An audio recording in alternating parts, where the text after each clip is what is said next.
Now, I'm going to work on relaxation. Relaxation is absolutely imperative in Tai Chi. You must learn to let go of the top part of your body. You must feel that the upper part of your body is absolutely empty and all the weight is sifted down to the base, to the bottom, into the root of your feet. Now, when I say relaxation, I don't mean by that you go like this and you get very sloppy, because you lose all the, the beautiful perfection of the form. What you do in Tai Chi is you relax within the vessel of the shape that you're working on. So you let go, but you let go without falling apart. How do you do that? You sink. You melt. So if someone came up to you and you were knotted in your shoulder like so, you would let go. You would let go and drop it. So you have to think of the words sink. Heavy up the bottom part of your body. And it is interesting that you're often holding a part of your body and you don't even know it. Like you might be holding your chest without even knowing you are. And if I came over and felt you, I'd feel a knot. Drop your chest. Sink it. Feel everything get heavy below. A lot of people are tight in their pelvis, and they walk around like this. Their pelvic bone is like so. Let go. You can feel yourself whether there's a tension there, a knot, and just take your hand. If you feel the knot, melt. Melt and get loose in that spot. So basically through the form, ultimately, if you work with a master and you touch a master who's been doing the form for years and years and years, the upper part of the body feels like butterfly wings. It's so soft you cannot find them.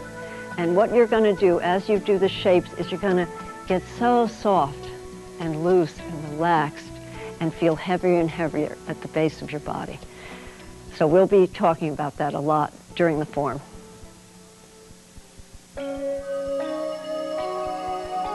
Okay, now I'm going to tell you one of the secrets of Tai Chi that's no longer going to be a secret because I'm going to tell it to you right now. When you look at people in films in China doing the form, doing Tai Chi out in the parks, they have this mysterious, slow look, incredibly mesmerizing look as they move. Now what they're really doing in part is they're behaving as if their bodies are underwater from the neck down, so that they're moving as if they're moving through water, not air. The air becomes heavier as if it's water. Now, to explain that, if you take your hand, it's on the right side, you want to move it to the left, and you just move it. However, if this was water, which is heavier than air, and you started to move it, you would find the water pressure would slow you up. And you would be moving as if you're pushing through water. So in Tai Chi, when you move your body, your entire body, when you move your leg, for example, if it's moving through water, you can't do this. But you stay here and you step slowly because of the water pressure. You can't fly into the posture that you want to. So ultimately, by feeling the water heavier than you, your body becomes more buoyant and feels empty. If you settle your arm as if it's on salt water, you will find that your arm feels loose and you're resting on a heavy substance and you become emptier. The teachers in Tai Chi, if you touch them and you try to feel one of these master teachers, they feel as if there's no more substance to them than butterfly wings. And if you work constantly as if you're underwater, you will begin to get that suppleness and that buoyancy, and it will be as if you have no bones in your body, as if the top of your body has no more of a skeleton and you are completely relaxed and loose.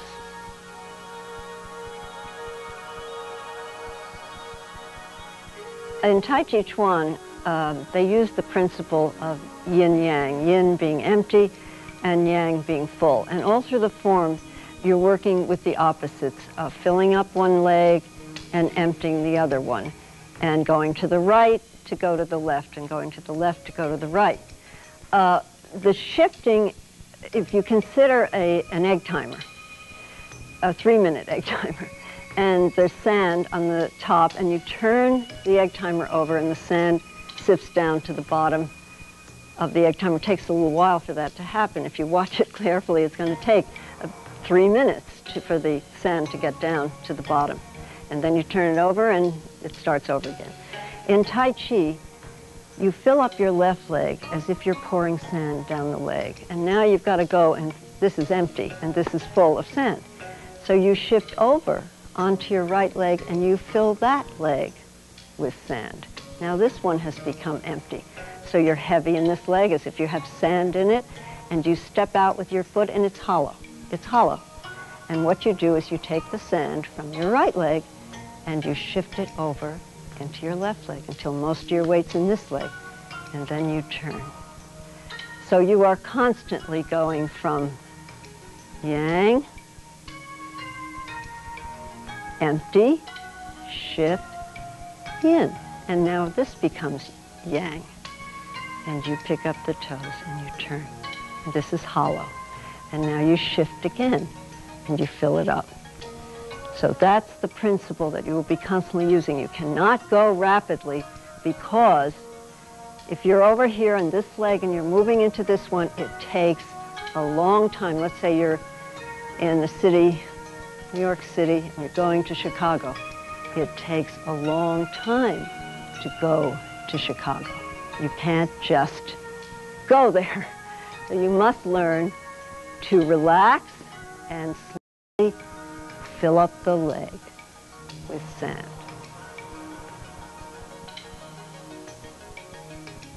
It shouldn't be off-putting for you to know that there are floor patterns that you're going to be moving into when you do the form, because these floor patterns will relax you. The accuracy of the form gives you an absolute place to go to and slows you up and defines you in a way that is designed to ultimately give you health.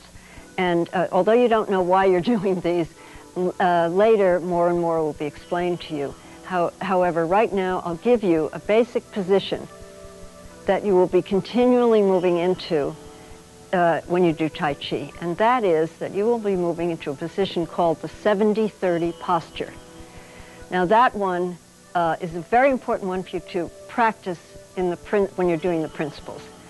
So we'll get into it now, and you follow me, and then you'll see what I want from you. Okay, you put your feet under your shoulders.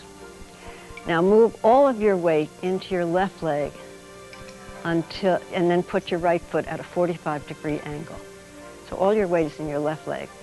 Now pour the sand down your right leg until the heel of your left foot comes off the ground. Stay balanced over your right leg and look down at your left foot and put the heel where the toe is.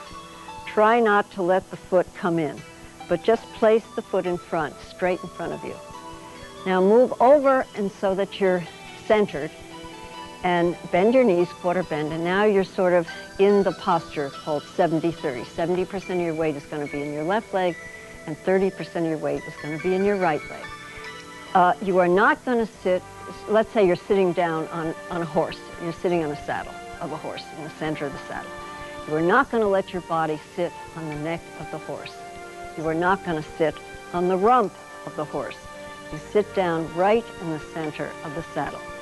If you want to feel that most of your weight is in this leg and you're not double weighted, you take the building blocks and move them to the left. You move over to the left. Now how do you know you're there? Jiggle your right knee so that you feel, roll it a little bit so you feel fairly empty there. Do not sit on the crest of on the great trochanter bone, but soften there and just sit down through the root of your foot. Left foot, okay. Put your left hand up to protect your chest. Put your right hand to the side as if you're patting ocean water. And this is, and your head is as if there's a string suspended from above. And this is the Tai Chi Chuan 70-30 posture.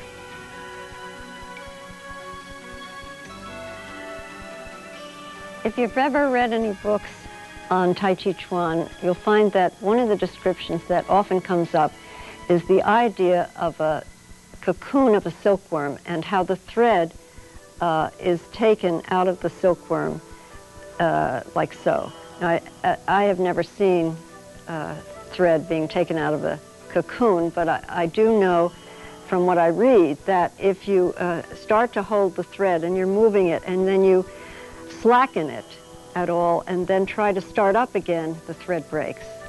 If you take the thread and you're bringing it down from the cocoon and you thrust it a little bit, it also breaks. So what they say when they do take silk threads, they go very, very slowly and continually in one steady rhythm in order to get the silk. Now, Tai Chi, that description is very helpful in terms of learning how to have a continuity and flow in the form. So the way that works is that when you are doing the form and you want this very slow, steady rhythm, that means that there are no periods, punctuation points, exclamation points, or commas. You are simply moving as if it's one continual sentence. So if you're taking your foot out, you're going this way and you're turning and you're shifting and then you're taking your foot out in exactly the same rhythm. And then when you shift and you pick up the back foot, you move it and bring the foot around in the same rhythm. You do not jerk it around like so and break the thread. So you come around in the exact same rhythm and you keep going through and through in one continuous line.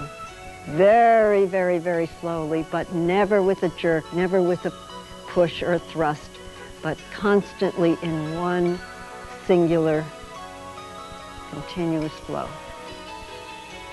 Now that gives you plenty of time to think of how you want to work on the principles and what the next step is. So you will find by slowing up, the slower you go, the deeper the form will be, the better it'll be for you, that you will succeed to really getting deeper and deeper into the principles of Tai Chi.